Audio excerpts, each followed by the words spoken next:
सब लोग आपने पहला चैप्टर जो इसका पढ़ा था, इसका फर्स्ट पार्ट जो पढ़ा था इस चैप्टर का, human eyes and colourful word. अब इस चैप्टर का जो सेकंड पार्ट है जिसमें आपका reflection of light through glass prism से स्टार्टिंग है। तो यहाँ पर पढ़ते हैं ग्लास प्रिज्म क्योंकि एक डेंसर मीडियम होता है। यहाँ पे लाइट कैसे रिफ्लेक्ट होती है इसको समझिए। सपोज करिए प्रिज्म है ABC, ये इक्विलेटरल प्रिज्म होता है ABC। वैसे प्रिज्म के बहुत सारे टाइप्स होते हैं बट यहाँ पे इक्विलेटरल ट्रायंगल है ABC। एक लाइट इंसिडेंट होती है PQ, ये इंसिडेंट रे होती है यहाँ पे। अब क्या होता है, ये एयर है तो ये डेंसर मीडियम है। डेंसर मीडियम से लाइट जब रेयर मीडियम से जब लाइट डेंसर मीडियम में ट्रेवल करती है, क्योंकि हवा जो वो रेयर मीडियम है, आपने पढ़ा है कि वो नॉर्मल तरफ क्या करती है, बेंड। तो यहाँ पे हम क्या करें, नॉर्मल ड्रॉ करते हैं। अब ये लाइट इस तरह से बेंड होती है और ये बेस के बिल्कुल पैरेलल जाती है। उसके बाद जब ये पॉइंट यहाँ पे RS ये इमर्जेंट रे होती है, यहाँ पे R पे हम फिर एक नॉर्मल ड्रॉ करते हैं और फिर ये डेंसर मीडियम से रेयर मीडियम की तरफ जाती है, यानी नॉर्मल से दूर जाएगी। अब तो यहाँ पे क्या करता है, हम यहाँ पे ये देखेंगे कि लाइट जो है कितने एंगल से डेविएट होती है अपने एक्चुअल पाथ से। उसके लिए हम क्या करते हैं, इंसिडेंट रे को आगे तरफ एक्सटेंड करते हैं और इमर्जेंट रे को पीछे तरफ एक्सटेंड। तो जहाँ पे दोनों का इंटरसेक्शन होता है ये होता है पॉइंट। मान लीजिए सपोज के यहाँ पे पॉइंट है E। इस पॉइंट E को जहाँ पे इंटरसेक्शन हुआ है, यहाँ पे जो एंगल क्रिएट होता है that is called angle of deviation. यहाँ पे एंगल है, प्रिज्म एंगल है, PQ इंसिडेंट रे है, RS emergent ray, QR refracted ray, I angle of incidence and angle R equal to angle of refraction, angle E angle of emergence, angle D angle of deviation. तो this is the total जो इसमें part होता है, यानी कि refraction of light through glass prism.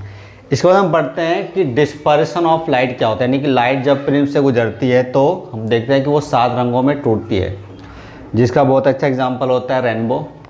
तो अब हम पढ़ेंगे डिस्पर्सन ऑफ वाइट लाइट।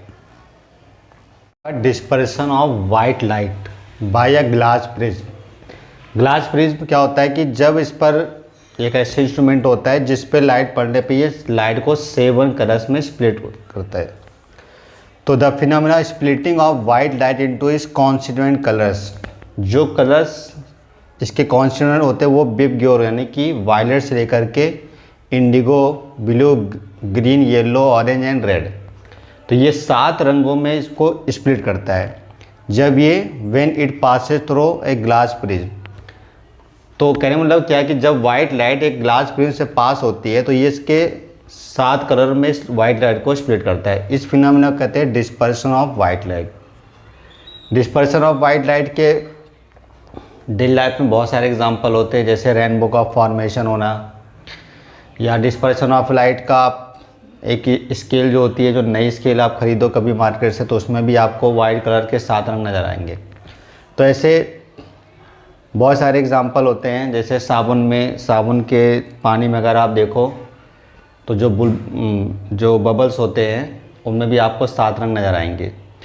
तो ये बहुत सारे ऐसे एग्जांपल होते हैं डिस्पर्सन ऑफ वाइट लाइट के जो हम डेली लाइफ में देखते हैं। अब हम पढ़ते हैं कि रेनबो जो फॉर्मेशन होता है डिस्पर्सन ऑफ लाइट का, वो किस तरह होता है।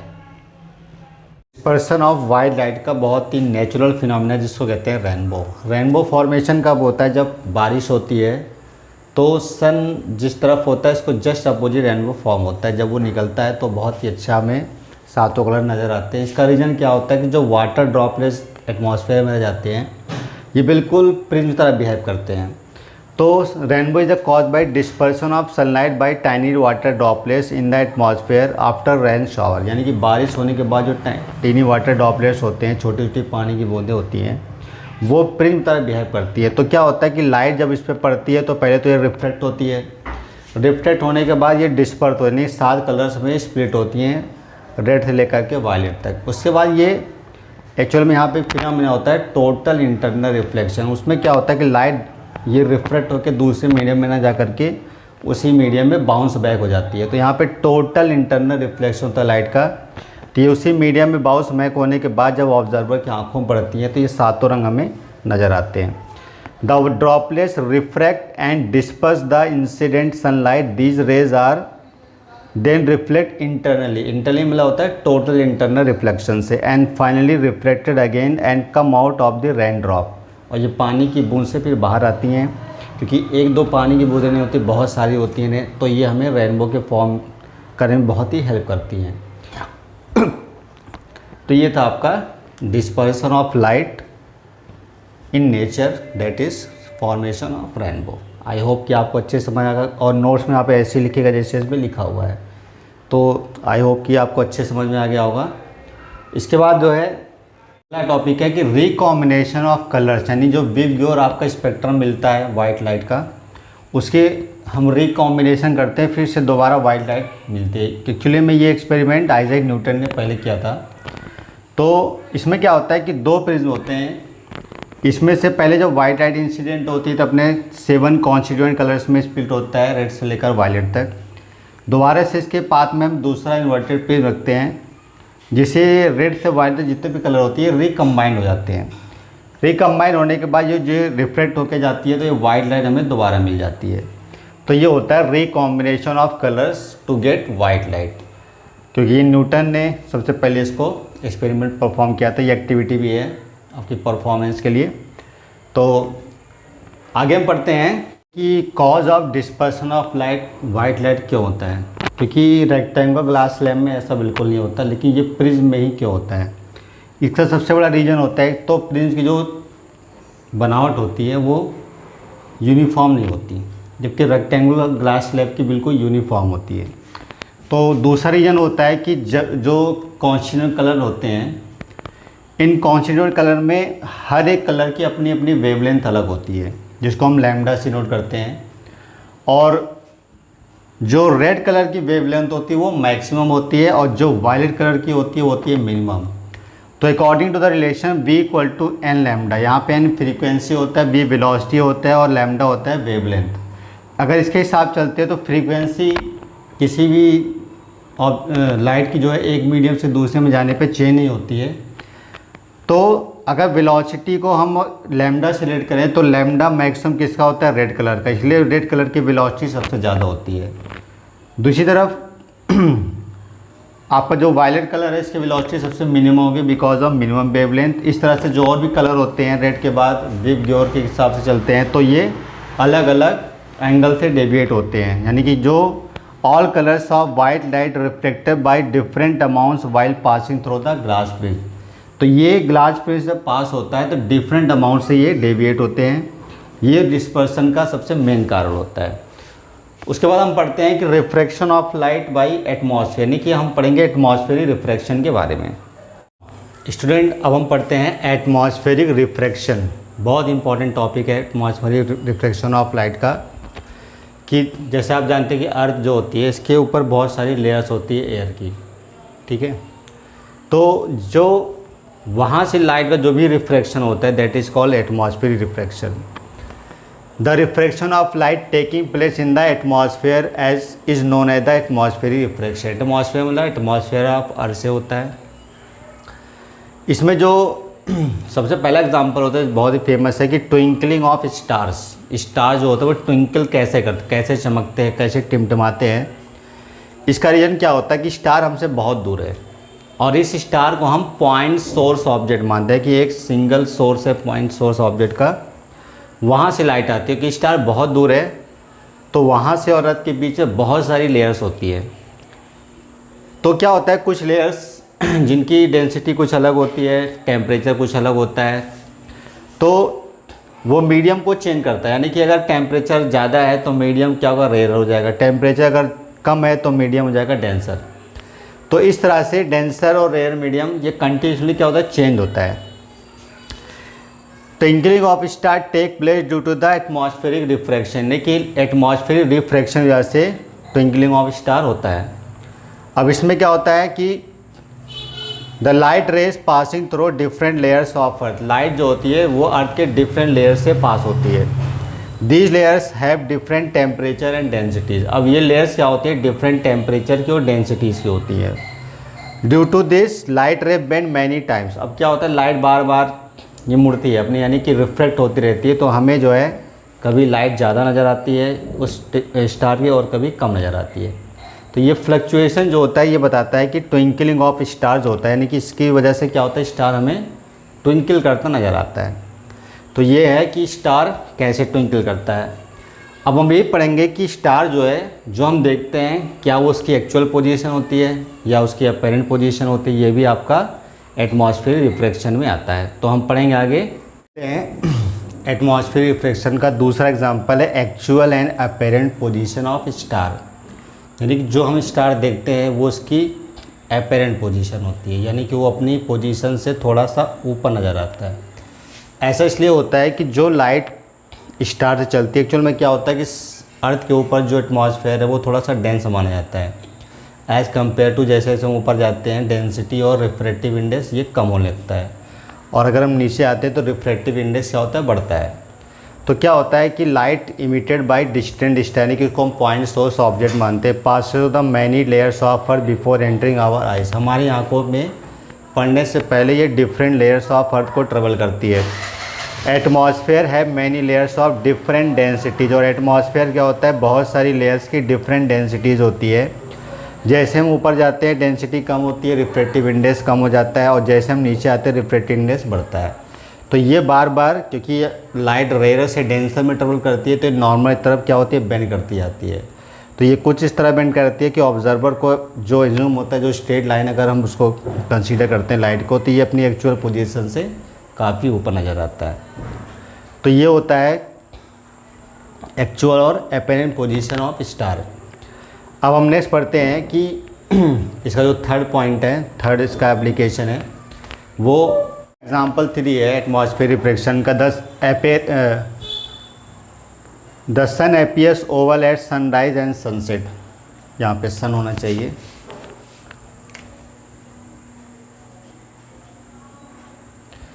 ये जो सन होता है ये अपीयर्स होता है ओवल शेप में, not circular, at sunrise and sunset because of atmosphere reflection. क्या होता है कि अर्ली मॉर्निंग या इवनिंग में क्या होता है, ये सन होराइजन के पास होता है बिल्कुल, और वहाँ से जो रे चलती है इनके एजेस से, यानी जो सन के जो एजेस होते हैं, जो किनारे होते हैं, यहाँ से अनइक्वली ये ट्रेवल करती है। यानी क्या होता है कि the rays of light from the upper and lower edge of sun bend unequally, यानी कि अनइक्वली बेंड करती है, बराबर नहीं करती। तो ये जो ऑब्जर्वर होता है उसको ये लगता है कि जो रेज आ रही है उससे जो इमेज बनती है वो सन की सर्कुलर ना होकर के क्या होती है, ओवल बनती है शेप में। तो और इसका एक रिजल्ट वो भी होता है कि एडवांस सनराइज और डिलेड सनसेट। यहाँ भी अब ये पढ़ेंगे आप इसके बारे में कि एडवांस सनराइज और डिलेड सनसेट भी बिल्कुल ऐसे ही होता है कि सन जो होता है होराइजन के बिल्कुल पास होता है, तो ये लाइट चलती है रेयर टू डेंसर मीडियम, और जब ये ऑब्जर्वर ऑब्जर्व करता है तो ये अपनी एक्चुअल पोजीशन से ऊपर दिखता है। तो ये था आपका oval shape of sun due to the atmospheric reflection. Example number 4 है advance sunrise and delayed sunset. Advance sunrise क्या होता है कि जो सनराइज होता है, नहीं सुबह जो सूरज निकलता है ये हमें 2 मिनट पहले दिखता है, और जब सनसेट होता है तो 2 मिनट बाद तक भी नज़र आता है। तो ये होता है advance sunrise and delayed sunset. इसमें क्या होता है कि यहाँ पे जो अर्ली मॉर्निंग में जो सन होता है ये होराइजन के बिल्कुल पास होता है, नीचे होता है, तो यहाँ से चलने वाली रेस क्या होती है, रेयर मीडियम से डेंसर की तरह ट्रेवल करती हैं, और ये ऑब्जर्वर की आंखों में जब पड़ती है तो उसको इसकी एक्चुअल पोजीशन जो है ये उठी हुई नज़र आती है, यानी कि ये पहले ही दिख जाता है अपेरेंट पोजीशन में। तो अर्ली मॉर्निंग या इवनिंग क्या होता है, sun is below the horizon, the ray of light from the sun reaches our eyes, यानी कि जो लाइट सन की हमारे आँखों में पड़ती है बिकॉज ऑफ एटमॉस्फेरिक रिफ्लेक्शन, यानी कि रे चलती है रेयर टू डेंसर मीडियम की तरफ। The rays therefore gradually bend towards normal, तो धीरे धीरे क्या होती है, नॉर्मल तरफ बेंड करती जाती है। And the sun appears to be raised, और सन हमें क्या होता है, उठा हुआ नज़र आता है, रेज हुआ नज़र आता है। As a result the sun is visible to an observer, यानी कि जो ऑब्जर्वर होता है उसको विजिबल होता है 2 मिनट पहले और 2 मिनट बाद तक due to atmospheric reflection. Interesting topic है स्कैटरिंग ऑफ लाइट, यानी लाइट जो स्कैटर करती है, यानी चारों तरफ फैलती है। वो क्या होता है कि जब लाइट किसी मॉलिक्यूल्स के जो एयर के अंदर एटमॉस्फेयर में बहुत सारी गैसें होती हैं, हमने पढ़ा है, डस्ट पार्टिकल भी होते हैं, वाटर मॉलिक्यूल्स भी होता है। तो जो एटमॉस्फेयर में आपके एटम्स और मॉलिक्यूल्स होते हैं वो लाइट को क्या करते हैं, लाइट जब इनमें पड़ती है तो ये डिफरेंट डायरेक्शन में इनको स्कैटर करता है। इसी फिनोमेनन को हम कहते हैं स्कैटरिंग ऑफ लाइट, यानी कि लाइट का चारों दिशाओं में फैल जाना। अब इसका सबसे अच्छा एग्जांपल होता है blue colour of sky. Sky का जो कलर होता है वो ब्लू क्यों होता है? बिकॉज वी नो दैट कि वेवलेंथ ऑफ रेड कलर क्या होता है, वो ब्लू कलर से ज़्यादा होता है। और इंटेंसिटी ऑफ स्कैटर लाइट, जो लाइट स्कैटर होगी उसकी इंटेंसिटी लैम्डा की पावर 4 के इन्वर्सली प्रोपोर्शनल होता है। यानी कि आप कह सकते हो कि इंटेंसिटी जो है लैम्डा के इन्वर्सली प्रोपोर्शनल है। क्योंकि ये 12th का कॉन्सेप्ट है, ये आपको एनसीईआरटी में नहीं मिलेगा, बट आपको ये याद रखना है कि वेवलेंथ का इन्वर्सली प्रोपोर्शन होगा। तो रेड कलर की जो वेवलेंथ है वो ज़्यादा है तो उसकी स्कैटरिंग इंटेंसिटी क्या होगी, बहुत ही कम होगी। और वायलेट की बहुत कम होती है तो वेवलेंथ कम है तो उसकी इंटेंसिटी, स्कैटरिंग इंटेंसिटी ज़्यादा होगी। तो वायलेट कलर क्या होता है, वो ज़्यादा स्कैटर होता है। बट क्या होता है कि ये कलर जो होता है ये हमारी आँखों के लिए बहुत सेंसिटिव नहीं होता। हमारे आँखें जो होती है वो ब्लू लाइट के लिए बहुत सेंसिटिव होती है। तो इसके बाद जो ज़्यादा स्कैटरिंग होती है वो ब्लू कलर की होती है। तो ये ब्लू कलर जो होता है, ये स्कैटर लाइट जो होता है स्काई में बहुत ज़्यादा हो जाता है। तो ये हमें क्या होता है, हमें जो स्काई होता है वो हमें ब्लू ही नज़र आता है, बिकॉज ऑफ जो आपका सेंसिटिविटी है आँखों की वो ब्लू कलर के लिए ज़्यादा है as compare to violet colour. तो ये था आपका एग्जाम्पल 2 है स्कैटरिंग ऑफ लाइट का। Reddish colour of sun during sunrise and sunset, यानी कि सनराइज और सनसेट के टाइम पे जो सन का कलर वो लाल क्यों होता है, जबकि दोपहर में यही कलर वाइट हो जाता है। इसका रीज़न होता है स्कैटरिंग ऑफ लाइट। अब होता क्या है कि सन जब अर्ली मॉर्निंग में क्या होता है, ये होराइजन के पास होता है, नहीं हमसे बहुत दूर होता है। तो ऑलमोस्ट क्या होता है, जो ब्लू कलर होता है ये ऑलमोस्ट क्या होता है, स्कैटर हो जाता है। लेकिन जो रेड कलर होता है वो स्कैटर कम होता है, तो हमें वहाँ पे क्या होता है, केवल रेड कलर ही नज़र आता है। लेकिन जब ये दोपहर होती है यानी कि at noon the sunlight would travels relatively shorter distance. अब यहाँ पे क्या होता है, हमसे थोड़ा डिस्टेंस कम हो जाता है। तो इसमें क्या होता है, before reaching us the at the result the scattering of almost all colours is very small. सभी कलर की स्कैटरिंग क्या होती है, बहुत ही कम होती है। यानी कि हम तक कोई पर्टिकुलर कोई कलर आता नहीं है, तो सभी कलर्स की स्कैटरिंग कम होती है। तो वो उसका जो रिजल्ट आता है वो हमें क्या होता है, वाइट अपीयर्स होता है सन का। That is the sun appears white at noon. और ये क्यों फिनोमेनन जो होते हैं पर्टिकुलर डिस्टेंस के लिए भी होते हैं। जैसे रेड सिग्नल होता है, ये भी एक पर्टिकुलर डिस्टेंस पर होता है। तो डायरेक्शन और डिस्टेंस के लिए जो अगर कोई पर्टिकुलर डायरेक्शन में कोई कलर कम स्कैटर्ड होता है तो वो हमें अच्छे से नज़र आता है। जैसे रेड कलर का सिग्नल होता है। और आपने देखा होगा कि जो गाड़ियाँ होती हैं, जो नाइट में आप देखो कि उनके जो लाइट्स होते हैं वो ऑलमोस्ट रेड कलर ही नज़र आता है, क्योंकि वो एक डायरेक्शन में हमें दिखाई पड़ जाता है। तो ये होता है सन का जो कलर होता है अर्ली मॉर्निंग एंड इवनिंग। हम दो बहुत ही इंपॉर्टेंट टॉपिक पढ़ते हैं कि sky appears black in day time, यानी दिन में स्काई हमें ब्लैक क्यों अपीयर होता है अगर अर्थ पे कोई भी एटमॉस्फेयर नहीं है। इसका रीज़न होता है कि अगर अर्थ पे एटमॉस्फेयर नहीं होगा तो कोई भी गैस प्रेजेंट नहीं होगी, कोई मॉलिक्यूल्स नहीं होगा, कोई एटम्स नहीं होगा जो लाइट को स्कैटर कर सके। तो अगर ऐसा नहीं होता तो स्काई हमें क्या अपीयर होगा, बिल्कुल डार्क नज़र आएगा। और जैसे कि एस्ट्रोनॉट होते हैं वो बहुत दूर होते हैं अर्थ से, तो वहाँ पे क्या होता है, एटमॉस्फेयर बिल्कुल नहीं होता अर्थ का, तो वहाँ पे स्काई जो है वो अपीयर होता है dark as compare to the earth. Earth पे क्या होता है, स्काई ब्लू अपीयर होता है, लेकिन वहाँ पे एटमॉस्फेयर ना होने से वो बिल्कुल डार्क अपीयर होगा। इसी तरह से दूसरा टॉपिक होता है प्लानेट क्यों नहीं चमकते, प्लैनेट्स डू नॉट ट्विंकल। इसका क्या रीज़न होता है कि प्लैनेट्स जो होते हैं ये बहुत ही नज़दीक होते हैं as compare to the star compare में बहुत ही ज़्यादा दूर नहीं होते हैं, ये बहुत ही नज़दीक होते हैं। स्टार को हम क्या मानते हैं, एक पॉइंट साइज ऑब्जेक्ट, जबकि अगर हम प्लैनेट की बात करें तो ये बहुत बड़ा होता है।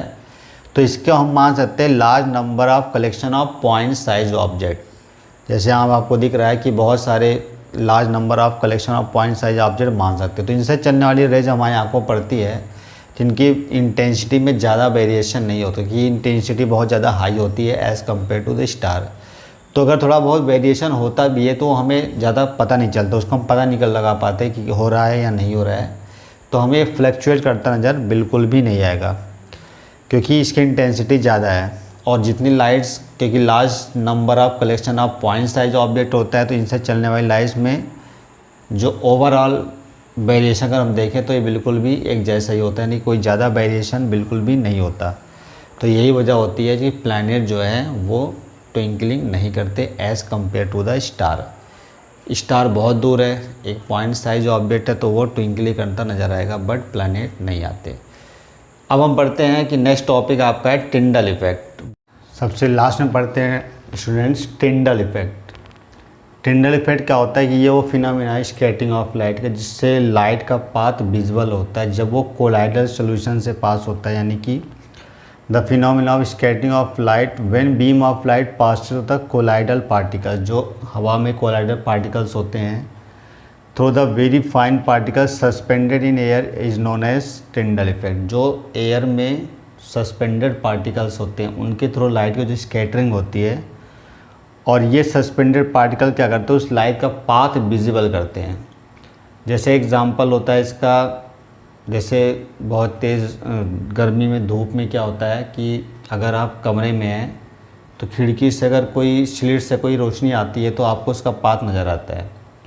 या फिर जैसे sunlight come from down through a dense forest, जो जंगल होते हैं उसमें क्या होता है, लाइट जब पेड़ों के बीच से आती है तो उसका जो पाथ होता है वो विजिबल होता है। तो इस तरह से बहुत सारे फिनोमेना होते हैं जो लाइट के पाथ को विजिबल करते हैं। This is called the Tyndall effect. तो स्टूडेंट्स ये चैप्टर अब यहाँ पे फिनिश होता है। अगर आपको ये चैप्टर पसंद आया, वीडियो को लाइक और शेयर ज़रूर करें, सब्सक्राइब भी करें, ताकि आपको जो नेक्स्ट वीडियो है मेरी वो अच्छे से मिल जाए, आसानी से मिल जाए और आप उसको अच्छे से देख सकें, समझ सकें। तो ये था आपका पूरा human ions and colourful words का सेकेंड पार्ट्स।